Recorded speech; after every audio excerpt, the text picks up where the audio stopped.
D'accord. C'est bon, tu peux y aller.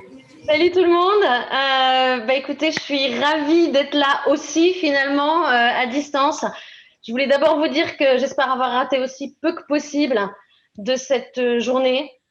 J'ai écouté vos discours, vos chansons, les présentations des stands, les hésitations, les envolées et les rires. Et je voulais vraiment commencer par vous féliciter, par vous applaudir et bien sûr vous remercier d'être là tous autant que vous êtes, dehors depuis ce matin, sous la pluie, sur les réseaux, ceux qui ont travaillé, mais aussi ceux qui n'ont pas pu venir, ceux qui nous ont envoyé leurs messages de soutien public ou privé. Et puis finalement, ceux qui ont partagé avec nous, avec vous, leurs idées et la raison de leur engagement et de leur présence. Donc là, il faut citer Gilles Babinet, Tristan Camin, Brice Lalonde, Zion Likes, François-Marie Bréon, Jean-Marc Jancovici, Mac Lesguy et Xavier Gorce. Merci à vous tous qui, avec ces personnalités, ont pris le risque aujourd'hui, et je pèse mes mots, d'associer leur image à celle des voix. Oui, le risque, je pose la question, vous pouvez poser la question, quel risque?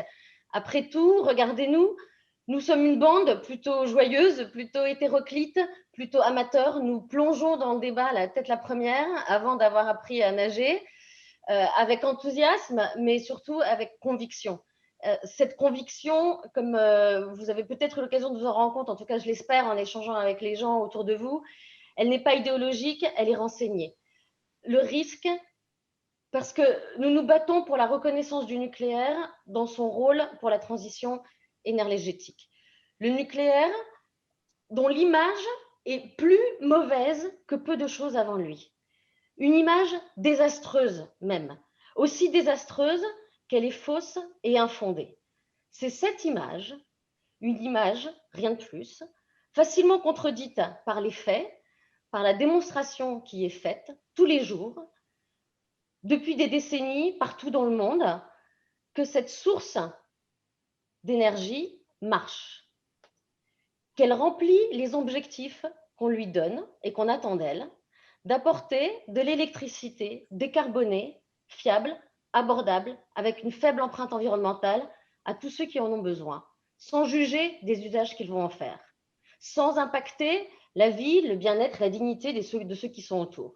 Ce risque de réputation, il faut l'abolir, car il empêche qu'une discussion rationnelle ait lieu, il empêche que le débat se fasse, il empêche que les décisions utiles, nécessaires même, soient prises en faveur d'une énergie qui est essentielle si nous voulons réussir la transition énergétique. Les voix, pour ceux qui ne nous connaissent pas, qui êtes là, qui nous découvrent peut-être pour la première fois aujourd'hui, ont été créées pour ça, pour que les gens puissent constater pour eux-mêmes que être pro-nucléaire peut être une posture parfaitement citoyenne, environnementale et solidaire. J'y tiens énormément et tous ceux qui sont là y tiennent énormément. Que s'appeler les voix du nucléaire est un choix audacieux, mais volontaire et assumé, pour ne pas dire autre chose. Les tabous dont le nucléaire est l'objet, ont toujours empêché la connaissance, ont fermé les canaux d'information, ont alimenté les rumeurs, les discriminations, ont déformé les réalités et ont forgé les mythes et surtout les peurs. Demandez avec nous que le débat soit réouvert, que la seule chose qui soit passable de jugement est ce qu'on aura fait ou pas, réussi ou pas, et pas ce que nous sommes pour avoir voulu donner une chance supplémentaire à l'humanité. Nous sommes là, tous autant que nous sommes, pour l'avenir, le nôtre, celui de nos enfants et celui des enfants des autres aussi. À vous tous qui avez organisé d'arrache-pied depuis des mois cette manifestation, merci et bravo. Merci à Yadviga tout particulièrement, je sais qu'elle est là enfin. Voilà, applaudissez bien, qui a accepté la lourde tâche de coordonner cette édition dès le début, et à tous ceux qui nous ont suivis avec obstination et bonne humeur. Cette édition, je ne vous le cache pas, aura été l'édition de tous les défis, pluie, vent, Covid et j'en passe, mais jamais du découragement. Des défis que nous allons rencontrer, des encore plus grands encore, il nous faudra être mobilisés pour les affronter. Ces défis seront l'ignorance, le dogmatisme, la manipulation. Ne vous y trompez pas, nous n'avons pas l'intention de rendre le nucléaire cool, il l'est déjà. Et nous le sommes aussi. Mais nous allons subir l'opprobre, les insultes, les accusations, les leçons de ceux qui, drapés dans leur bonne foi et dans leur inaction, trouveront de bon ton de nous regarder lutter. Mais ça vaut la peine, vraiment. Nous le savons parce que nous nous y œuvrons depuis longtemps déjà et parce que nous sommes capables aussi de mesurer le chemin parcouru. Les voix, encore une fois, pour ceux qui ne nous connaissent pas, c'est désormais peu de moyens, toujours, mais plus de 7000 sympathisants aujourd'hui, une trentaine de bénévoles investis, actifs, des publications régulières, une reconnaissance publique croissante et des soutiens fidèles qui ont pris à l'origine ce fameux risque d'associer leur image à la nôtre et ne se sont pas dédiés avec le temps. Des personnalités diverses qui ont en commun, avec nous, avec vous, de regarder l'avenir avec énergie et optimisme. Si nous sommes aujourd'hui, peut-être la dernière chose que j'ai envie de dire, si nous sommes aujourd'hui du mauvais côté de la société à cause des images, nous sommes aussi du bon côté de l'histoire grâce à des faits. C'est l'esprit de ce rassemblement, c'est vraiment la dernière chose et la chose la plus importante pour moi aujourd'hui que j'ai envie de vous passer, au-delà et en plus de tout ce qui a été dit aujourd'hui, qui a été extrêmement riche, extrêmement diversifié et qui a abordé la problématique peut-être sous tous ses angles et de tous les points de vue possibles. C'est le rôle que nous avons en tant que porte-parole, pas du nucléaire, mais des faits, des solutions et de l'avenir qu'on veut pour nous. Et le nucléaire en fait partie, c'est un objet, et c'est grâce à celui-là et par celui-là qu'on arrivera à obtenir notre objectif, qui est celui d'une transition énergétique réussie pour le climat, pour l'environnement, pour la planète et pour ses habitants. Bravo à tous, merci, vous avez fait une merveilleuse édition. Je ne regretterai jamais assez de ne pas avoir été avec vous, mais voilà, je l'ai été un petit peu et j'ai surtout été très admirative et ravie de tout ce que j'ai vu. Et encore une fois, bravo, bravo à tous les bénévoles. Merci, vous avez été fantastiques. À bientôt. Je prends les questions si vous voulez, mais... Bientôt.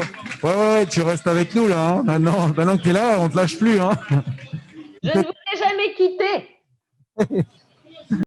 Comment on peut faire pour aider les voix du nucléaire si on est convaincu qu'il faut aider le nucléaire? Comment aider l'association Les Voix du nucléaire si on est motivé? Merci pour cette excellente question, bravo. L'objectif des voix, la raison pour laquelle j'ai appuyé à ce point sur la question d'image et de réputation, c'est que littéralement aujourd'hui, les décisions qui doivent être prises et que beaucoup voudraient voir être prises dans l'intérêt des Français et de la nation, ne peuvent pas être prises parce que les gens sont convaincus que être pro-nucléaire ne peut pas être une posture citoyenne, que le nucléaire ne peut pas être quelque chose qui est fait dans l'intérêt des gens et qu'il est forcément l'objet, l'instrument des lobbies. C'est une perception fausse.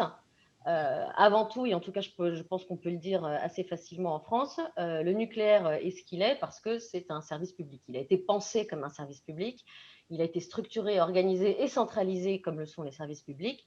Il est porté par des entreprises, mais c'est vraiment la pensée et l'intention et l'objectif derrière. Il est important que les gens se rendent compte que le nucléaire peut être dans leur intérêt et peut agir dans leur intérêt. Et il est important qu'ils manifestent cette réalité parce que sinon, ceux qui sont à la décision ne peuvent pas prendre de décision dans ce sens. On est dans une démocratie active, saine, qui fonctionne, et ça signifie que si la réputation et l'image du nucléaire continuent à être aussi mauvaises, l'exécutif ne pourra pas prendre les décisions qu'il peut ou pas vouloir prendre. De toute façon, la question ne se posera pas parce qu'on sera dans un déni de démocratie où finalement l'expression citoyenne sera unilatérale sur le sujet et qu'elle n'aura pas les moyens d'interroger ses perceptions et ses croyances et du coup entraîner une décision derrière de politique publique, de choix collectifs qui peuvent aller dans le sens de ses intérêts, c'est-à-dire dans la réussite de la transition énergétique. Donc, qu'est-ce que vous pouvez faire pour aider l'objectif des voix? Adhérer aux voix. Arrêtez de considérer le nucléaire comme un tabou. Ne craignez pas d'assumer que vous pensez que le nucléaire n'est peut-être pas si mal, qu'il est peut-être pourvoyeur de solutions. Essayez d'ouvrir le débat sur le sujet et même si vous ne savez pas tout ce qu'il y a à savoir sur le sujet. Même si vous n'êtes pas capable de répondre aux accusations, aux diffamations, aux craintes, aux peurs que soulève le nucléaire, le mot même de nucléaire, n'hésitez pas à aborder le sujet avec sérénité ou calme, parce que finalement, c'est la posture avec laquelle on aborde le sujet, comme ce qu'on est en train de faire aujourd'hui, comme ce que vous voyez autour de vous, les ballons, les gens, les ours, etc. C'est un sujet comme un autre. Il faut rétablir un équilibre dans la manière dont le sujet est traité, pour qu'il puisse l'être. Je ne sais pas si j'ai répondu à la question, j'espère. Je ne sais pas si vous m'entendez, j'ai l'impression. Si on t'entend bien, on a tout entendu. Ouais. Merci beaucoup. Voilà, donc adhérer aux voix, qu'on puisse faire démonstration qu'il existe des gens, des citoyens qui veulent du nucléaire et qui sont prêts à le porter et à le défendre, et pour qu'on puisse dire, oui, le nucléaire, ça peut être un choix citoyen et volontaire. Merci Myrto. Moi, j'avais une question d'ailleurs. On a parlé un peu de la présidentielle aujourd'hui. C'est venu plusieurs fois dans les interventions. Mais avant ça, avant 2022, il y a 2021. Comment tu vois les choses pour l'année prochaine, les principales échéances, les moments où il va falloir être présent, porter ce discours de raison, ces faits dans le débat, sur quelle échéance, dans le calendrier de la vie publique, est-ce qu'il faut qu'on soit vraiment présent? Quels seront le calendrier des voix l'année prochaine? Alors, c'est une excellente question. En fait, on se rend compte aujourd'hui qu'il y a essentiellement 3 points d'accroche qui empêchent finalement les esprits de s'ouvrir à la question et de réinterroger la question. C'est les craintes viscérales de survie qui doivent être absolument respectées en tant que telles et entendues, qui sont celles de l'impact potentiel sanitaire des déchets et des accidents nucléaires. Ces 2 sujets-là, il va falloir absolument qu'on accepte de les traiter, d'ouvrir le débat public là-dessus et de se mobiliser autant que possible pour faire en sorte que ce débat se fasse de manière aussi sereine que possible. Pour qu'il se fasse de manière sereine, il faut que beaucoup de gens, à tous les niveaux, se mobilisent pour le tenir. Pourquoi est-ce que je dis que c'est 2 éléments indispensables? C'est que si ces 2 sujets-là ne sont pas traités, on n'arrivera pas à ouvrir le débat sur le reste, y compris sur la question du climat et de la transition énergétique. Et ces 2 questions-là vont arriver. Alors Tristan a mentionné le dépôt d'autorisation de CIGEO, ça va arriver sur la question des déchets. La question des déchets en général, de toute façon, est extrêmement présente dans le débat public. Donc il va falloir intervenir et s'être gréé suffisamment pour réussir à répondre à ça et à répondre réellement en écoutant nos interlocuteurs aux inquiétudes qu'ils expriment. La deuxième échéance importante, qui n'est pas la seule, hein, mais qui traite finalement ces blocages et ces réserves que les gens portent en eux extrêmement profondément, ça va être l'accident nucléaire, avec notamment l'anniversaire de Fukushima, qui va arriver, des 10 ans de Fukushima, qui va arriver en mars 2021. Donc il faut le prendre comme une occasion de rétablir les faits, de traiter le sujet. Il va falloir être extrêmement fort pour tenir la déferlante et la vague et profiter de l'occasion finalement, non pas pour se défendre, mais pour expliquer et pour ramener un petit peu de rationalité dans les faits, parce qu'il est indispensable que les Français aient autant que possible les faits à leur disposition quand on va leur demander de choisir un an plus tard. Et finalement, le troisième blocage inhérent, qu'on a pu constater notamment sur ces dernières années comme un frein à la réouverture des esprits sur une alternative possible de vision et de perception de ce qu'était le nucléaire, c'est la vision de l'alternative sans douleur, facile, efficace. Et à ça, je fais référence au scénario 100% énergie renouvelable, qui est porté par certaines organisations comme étant quelque chose d'accessible dans les échéances données notamment par le GIEC, c'est-à-dire d'ici 2050, en 30 ans, sans effort supplémentaire et en plus totalement facilement réalisable et technologiquement possible. Cette perception qu'il y a une alternative sans douleur est possible et qui est un mensonge, comme l'ont exprimé de nombreux intervenants avant moi, est un frein à la capacité qu'ont les gens de reconnaître que finalement on devrait envisager le recours au nucléaire. Donc il va falloir traiter ces 3 questions-là, sans lesquelles on ne sera pas capable de tenir notre rôle dans le débat présidentiel à venir qui, ne vous y trompez pas, traitera de la question, quoi qu'il arrive, puisque l'écologie politique actuelle qui est représentée par les mouvements verts majoritaires français, finalement, ont énormément de sujets qu'elles traitent et qu'elles abordent, rassemblent beaucoup de courants et finalement se réunissent sur un point historique qui est leur antinucléarisme. S'ils veulent réunir et s'ils veulent fédérer autour de leur image, il est évident qu'ils vont remettre au goût du jour cette question-là, parce qu'elle est de leur point de vue finalement un sujet assez facile à traiter et avec lequel ils arrivent à réunir assez facilement. Donc de toute façon, qu'on le veuille ou pas, le nucléaire va être au centre, va être un des centres de préoccupation des Français à l'orée du débat présidentiel. Ses impacts et les enjeux qu'il traite sont extrêmement nombreux du point de vue économique, du point de vue géopolitique, stratégique en termes de l'Union européenne et même de place de la France et des rapports des pays entre eux, évidemment environnemental et climatique, mais également sanitaire et social. Donc, il a des résonances dans tous ces champs-là. Donc, quoi qu'il arrive, il va avoir une place à prendre dans tous ces débats-là. Donc, on en parlera. Effectivement, il a été annoncé que la décision sur le renouvellement du parc ne se ferait pas avant la présidentielle, mais bien après. Encore une fois, ne vous y trompez pas, ce sujet va être majeur et de la manière dont on le traitera, les décideurs, quels qu'ils soient, qui auront acquis la présidence, auront ou pas la capacité de prendre une décision factuelle, rationnelle dans l'intérêt des Français, parce qu'elle sera basée bien sur une évaluation réelle et concrète des apports des différentes technologies à portée de main, plutôt que sur la perception imagée des Français sur un sujet qui ne reflète pas forcément une réalité.